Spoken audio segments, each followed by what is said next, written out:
Figure it out. Hello, this is Adam Koralik with Figure It Out Productions. The following video is part of our Quick Shoot series. Hey guys, it's Adam here, and today I got a couple of packages that I thought would really be cool to show you guys.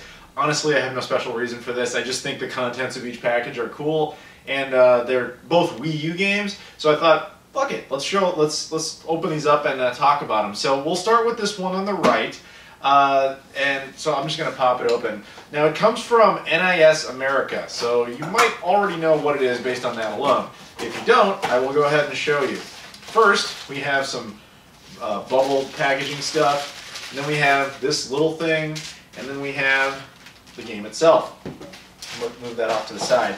Now, what this is a Wii U game called Rodea, the Sky Soldier. This has been available for pre-order for quite some time now. And I don't remember exactly why I pre-ordered it, the collector's edition specifically, which you could only get on their website.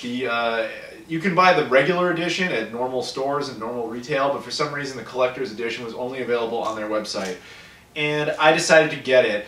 I think my logic at the time was that it's a third-party Wii U exclusive. How many of those are going to continue to exist? And it's created by Yuji Naka. Yuji Naka, of course, is the guy who created Sonic the Hedgehog, so in a way it's like a spiritual Sega successor type of title, which is nice. But yeah, so I think that's the primary reason I picked it up, to be brutally honest. It was a long time ago when I ordered it. I honestly don't even really remember what the game is. I just, when I heard, oh, it's Yuji Naka, he's the one who's making it, I was like, done. Like, that's enough, that's all I need to hear. So it came with this little key, which I believe is some sort of keychain. I'm not entirely sure. And then, of course, the package itself, which I'm going to go ahead and open up right now. There are a couple other cool things about this particular collector's edition that I don't believe are going to be included in the regular retail version. One aspect in particular. So, but we'll look at that in a minute. First of all, the packaging is very nice, but what's really odd about the collector's edition packaging is it does not denote anywhere on it that it's for the Wii U. Maybe a mistake, maybe an oversight, maybe they're trying to send a message there, I don't know, but that is kind of odd. It almost comes off like an independent Dreamcast release or something. So once you open it up and you get inside there, that's when you see, like, the normal Wii U blue packaging. So let's take this down here. We have a few different items. Okay, so there's the empty box. First up, we have an art book right there. We'll take a look inside. Okay, that's a very tight book. Nice. Caution, this art book contains many spoilers. Before reading this book, we strongly recommend beating the game. Sorry. You know what? I don't want to ruin anything for myself. So there's the art book. There's the back. It's a nice hardcover art book. The images do look pretty nice. I'm trying not to...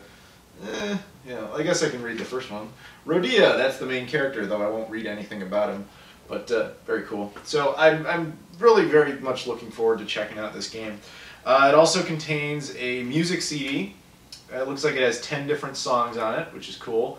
Obviously, I haven't heard any of them yet, but I'll take a listen later. I think that's neat. And, of course, the game itself. Now, the game itself I'm much more interested in opening directly.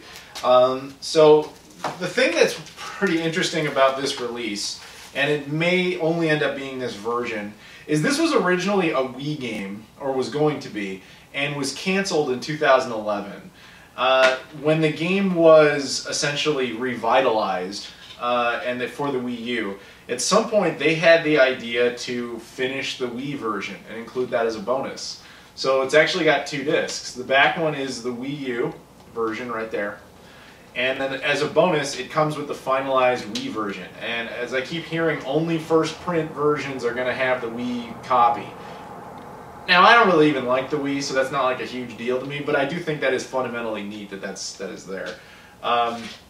It actually comes with not one but two manuals, one for the Wii U version and one for the Wii version. So if you're super into the Wii, this might actually be worth... What's this? It might actually be worth your time. Oh, cool, look at this. The artwork is reversible, so you have the Wii U version there, and you can actually turn it around, and there's the Wii version. So if you are into the Wii and you don't give a shit about the Wii U, shame on you if that's the case.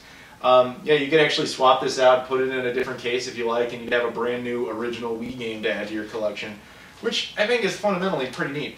I'll put that together later. But there you go, Rodea the Sky Soldier, a new Wii U exclusive not made by Nintendo. So, though I think it's a bit of a holdover, obviously, since it was originally planned to come out in 2011. But nevertheless, I wanted to support that. I want to support Yuji Naka and what he's doing, and yeah, on that basis alone, that's why I picked it up. So if you like Yuji Naka, if the game looks all interesting to you, you might want to check that out. Now the other one I got here, this one actually comes from the UK. That's why it says game all over it. That's actually a chain of stores in the UK, very similar to GameStop here or EB Games in Canada. Basically what happened here is this is a game that that came out in Japan and was announced in North America and Europe. But in North America and Europe, they decided, there's only going to be a digital version. You guys aren't getting a physical one. Which, of course, I was like, curses! Because, you know, I don't support digital games. But for some ridiculously odd reason, they decided that the limited edition of this game only sold in parts of Europe, the UK being obviously part of that, and Games specifically being the one chain, as far as I understand, to carry it. If you bought the limited edition, you would get a physical version of said game. Odd fucking decisions that Nintendo makes, but yeah, let's try and get this open and see if we can take a look at said game. You probably have already figured out what it is, but if you haven't, you'll see soon enough.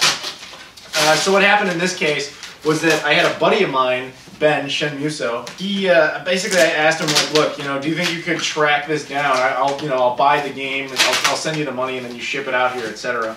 And he was like, yeah, sure, no problem. So he did all that. Goodness of his heart, great guy. But I did pay for it, so it's not like he did it for free or anything like that. But let's take a look here. Okay, he packaged it quite well. Kudos. He included the original receipt, which I don't really care much about. All right, so he included a few things extra as per my request. But first, I will just show you the main piece here, which is the game itself, which I believe is this one. Yep, there it is. As soon as I can get this open. Okay. Here it is. Project Zero, Maiden of Black Water, limited edition. In North America, we would know this as Fatal Frame 5. Fatal Frame is, of course, a really cool horror game series. The first two were released on the original Xbox and the PlayStation 2. The third one on the PlayStation 2. The fourth one we never got at all. It was released on the Wii in Japan. I don't think we ever got it in any form here. Possibly all of these came out on PC as well, but I'm talking as far as home consoles go. And the fifth one is an exclusive to the Wii U, but only in the most ridiculous of forms. You know, Japanese physical print, digital distribution in North America and Europe, and this, the only physical version that's translated into English. So, yeah, I wanted to pick it up, even though unfortunately the Wii U is region coded, so I can't actually use it yet.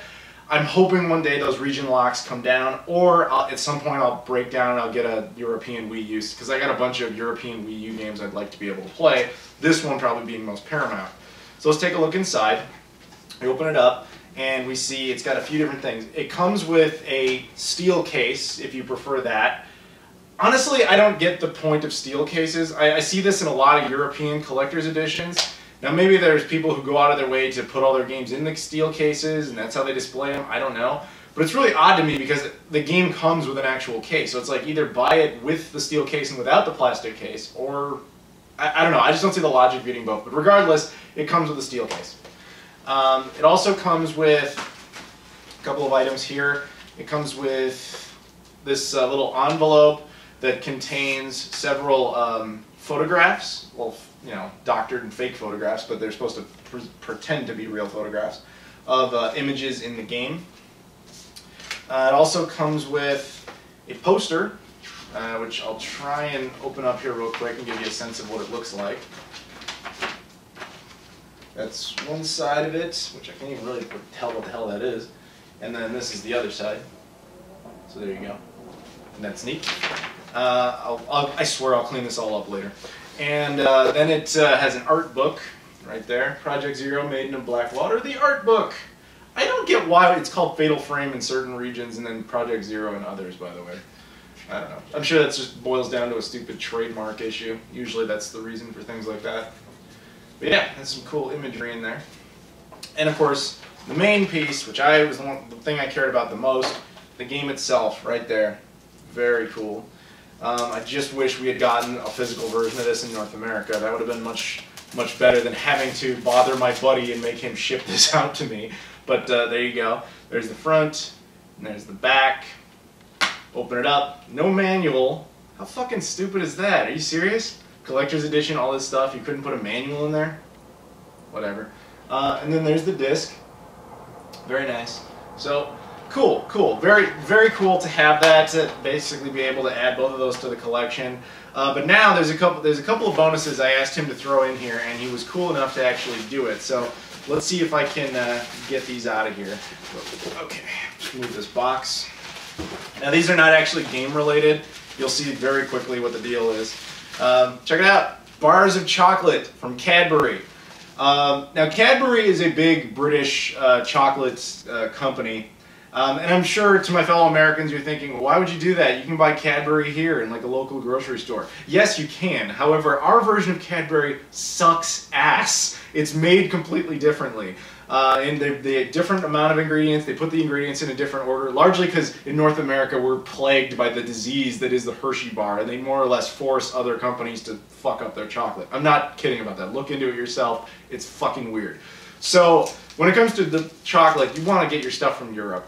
Often it's a lot better. So he was cool enough to throw in a few various types of Cadbury bars. Now this one, like I said, is Crunchy Bits. I don't know.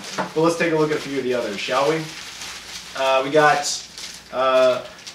Dairy Milk Marvelous Smashables Jelly Popping Candy. Okay. Marvelous Creations Cookie Nut Crunch. Very cool. He picked these himself. I was like, surprised me because I don't know, what the hell to expect. And we got two more here. We got Fruit and Nut.